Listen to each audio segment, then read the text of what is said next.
Hey,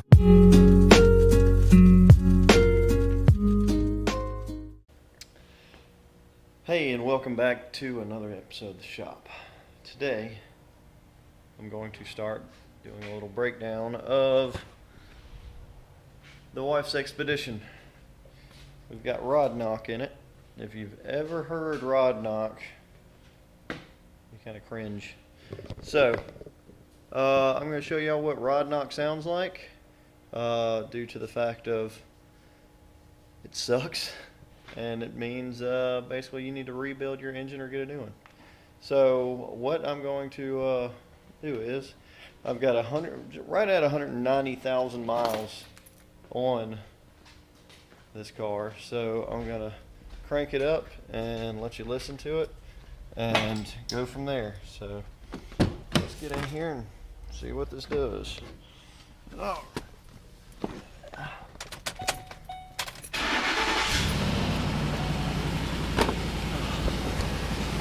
Here we go.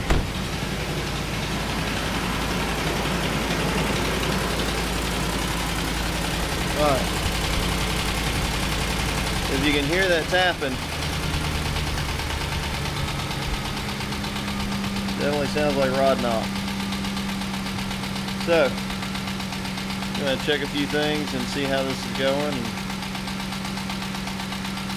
then start tearing this baby down. So, give me a second.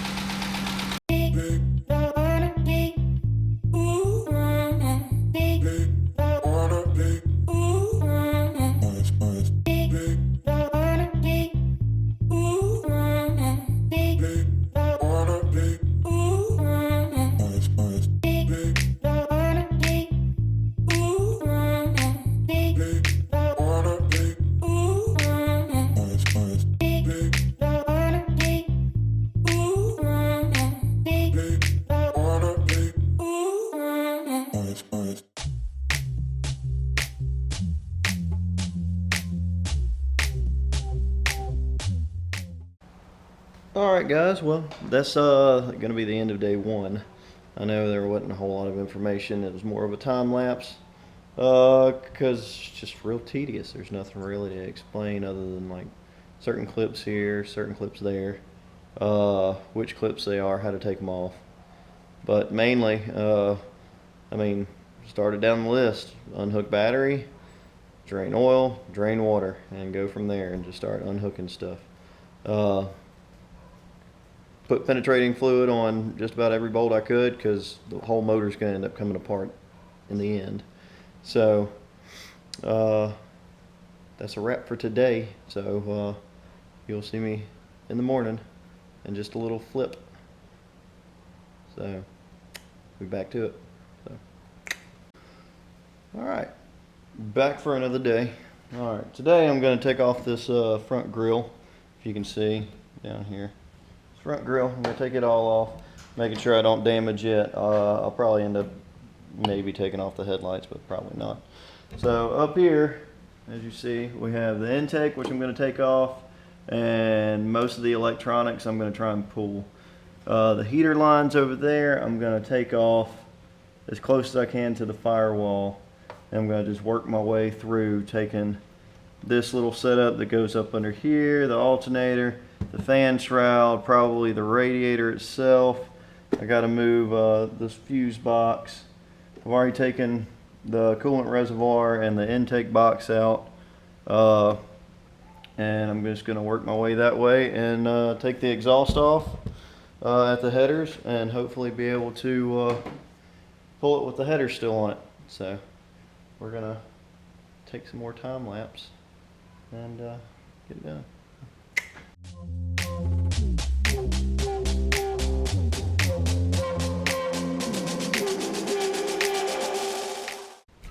Alright, I want to give you an update.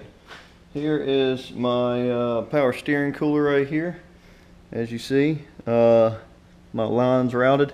I have one issue, and that issue is back here. This little adaptation right here leaks every now and again. So, having a little bit of trouble keeping the fluid in. But this bottom one is perfect right here. No issues with that. No issues with rubbing. or anything like that, no wear issues. So that little upgrade slash fix worked out great. So I'm gonna get back to it and start pulling more off. Like I said, I'm gonna possibly pull the radiator, and I'm gonna leave the AC condenser because I don't feel like messing with that, and I don't want to redo my AC. So my next project is all this area and then the intake. So let's get to it.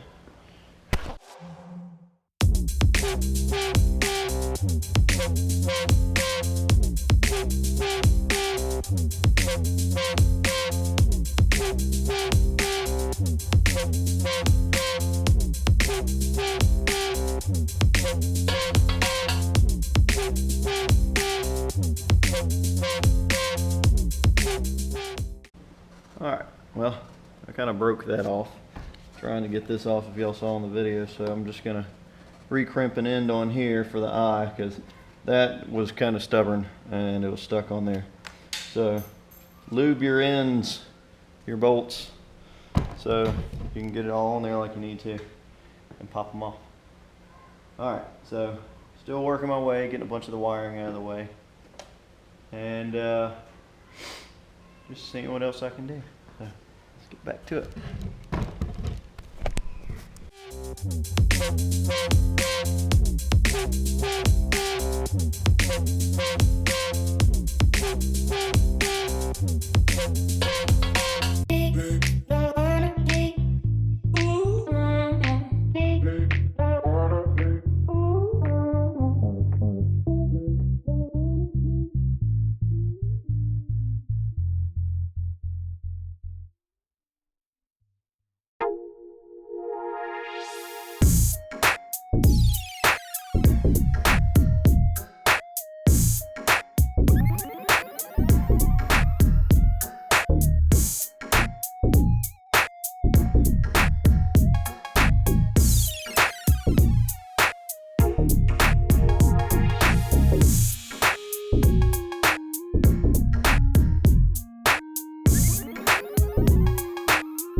Alright, well, got the radiator removed as you see. Gave me a whole lot more room, so I've got a good amount of space in here. This condenser can move back and forth a little bit more. I'll probably push it forward as much as I can. So I'm going to pull off the alternator, the rest of the wiring, the intake. And then once I get that done, I should be able to hook up a chain to it and start putting some pressure on it while I release the motor mounts, the exhaust, and the transmission. As I'm doing this is a 4-wheel drive, so I'm going to need to drop the front drive shaft, drop the rear drive shaft. Which technically I don't have to drop the front, I can just unbolt it from the front differential. So what we're going to do is we're just going to slide the transmission back. Just going to loosen it up on its mount, slide it back, unbolt the torque converter, and then just push it on back. So let's continue.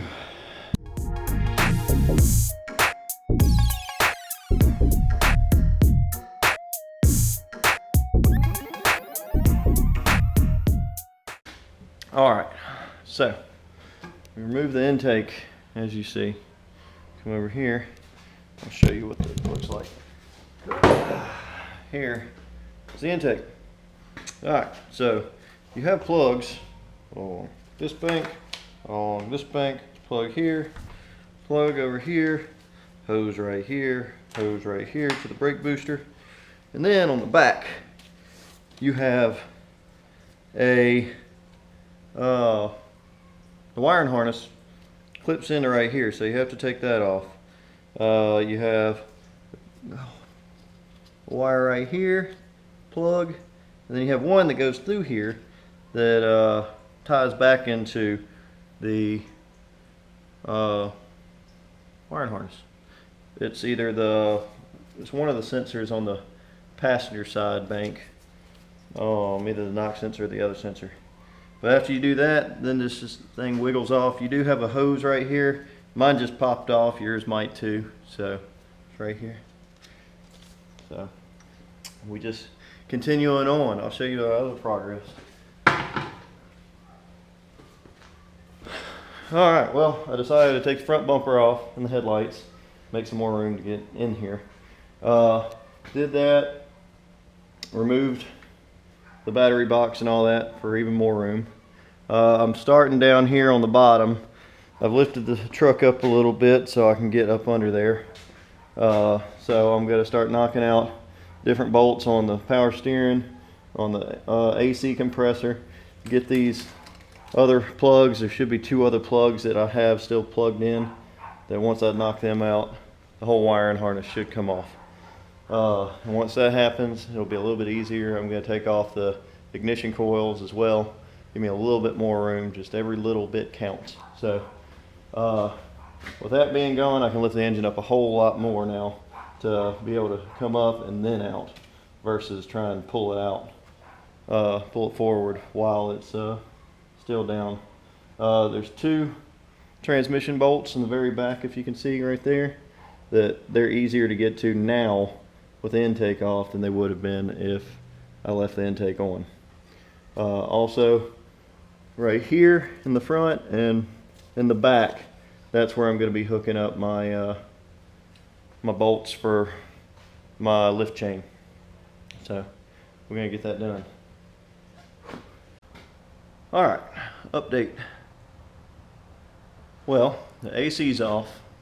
It's still hooked to the car, but it's off the engine.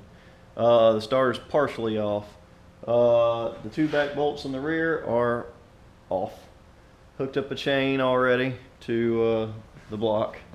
Power steering I'm having a little issue with because there's a nut on the bottom side, but it has accepted a little bit of rust, so I got to figure out how to get that off because I've got a rusted nut on there and it won't come off. What else? Right now I'm just kind of looking over everything. Everything's mostly taken off, with the one part of, I think a ground is the only thing holding me back with the wiring harness, and it's on the very back side of the engine, back there in the pit, in the abyss. So other than that, I began coming over here, labeling all my bolts to make sure I know exactly where they go, because I will lose them.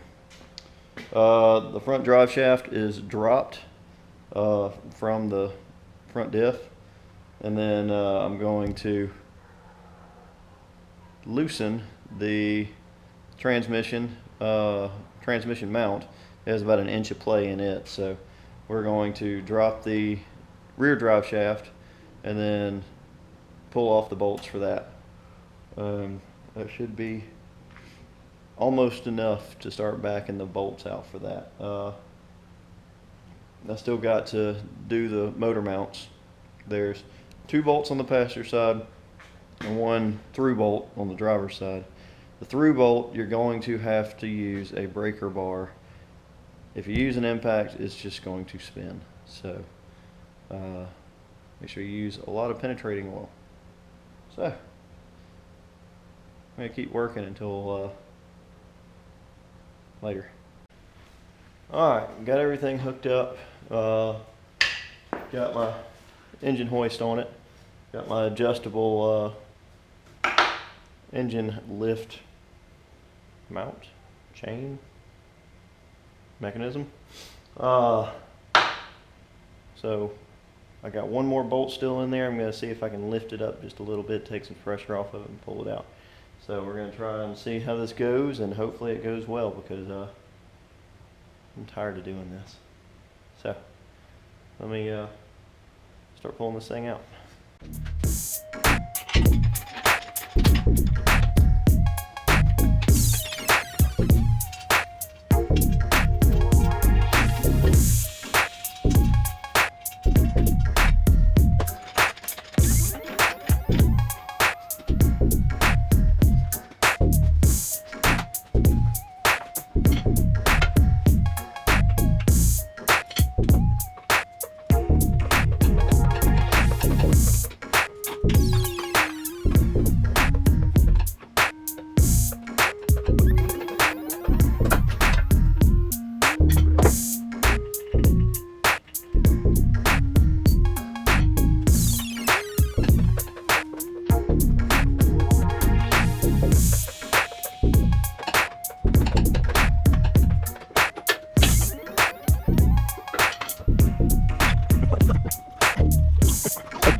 Alright, had a bit of a struggle, but it's out.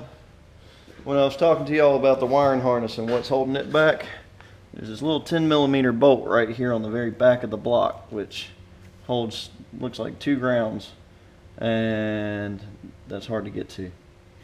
So, but this is it in all its glory. Here's a mess that I get to clean up now. In the midst of me pulling the motor, I had to loosen up the radiator support to give it some more room because it was really tight with this fan in there. This fan, oh, I can't remember. I think it's a 42mm that it takes to take this thing off right here. So, and I've got to go get one or borrow one because I do not have one. So, but as you see, the wiring harness is off, minus that one wire right here. Anything that's beat up and nastified and roasted like that, I'll be cleaning up and redoing as well. So the next video, I'm going to tear it down and take a look at everything and show y'all what's on the inside of a 5.4 3 valve. And then we're going to look at the rod that is all beat up. So thank y'all for joining in. Any questions? Comment, like the video if it helps you out at all. It probably didn't because it was more of entertainment, not really knowledge. Check out my Teespring store. Get you some merchandise. That'll help the channel out. Anything helps the channel out. Liking, subscribing, getting on Instagram. That really helps. But we are on our way to 200 subscribers. We have a $50 Amazon gift card ready for one lucky winner. So get on here, subscribe, turn your notifications on, share. Till next time.